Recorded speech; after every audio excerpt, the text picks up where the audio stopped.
लड़की बूढ़े आदमी के ऊपर सवार होकर जोर जोर से आवाजें निकाल रही थी। लेकिन जैसे ही वह उस पल का आनंद ले रही थी, अगले ही पल बूढ़े आदमी का शरीर अचानक रुक गया। लड़की को लगा कि उसकी हरकतें बहुत तेज हैं।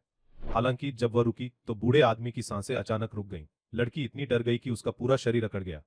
वह बूढ़े आदमी को बचाने के लिए दौड़ी, लेकिन फिर भी उसे बचा नहीं पाई।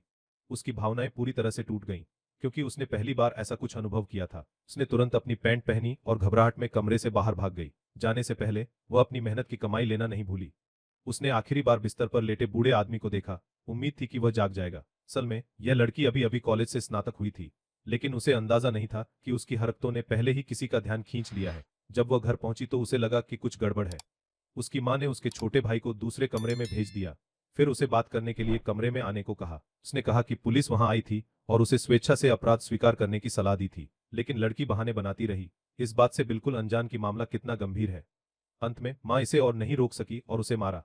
शांत होने के बाद भी लड़की ने अभी भी स्पष्टीकरण नहीं दिया। हालांकि उसके सौतेले पिता ने उसके साथ बहुत अच्छा व्यवहार किया। लड़की को कभी पिता का प्यार महसूस नहीं हुआ। अपनी घटना के उजागर होने के बाद भी वह अभी भी अपने सौतेले पिता के प्रति वासना रखती थी। ठीक उस समय जब बात सीमा पार करने वाली थी, सौभाग्य से मां समय पर आ गई और बात को आगे बढ़ने से रोक दिया। मां वास्तव में उससे अच्छी तरह बात करना चाहती थी, लेकिन लड़की की प्रतिक्रिया ने उसे डरा दिया कि एक बार अच्छी बेटी शायद कभी वापस नहीं आएगी।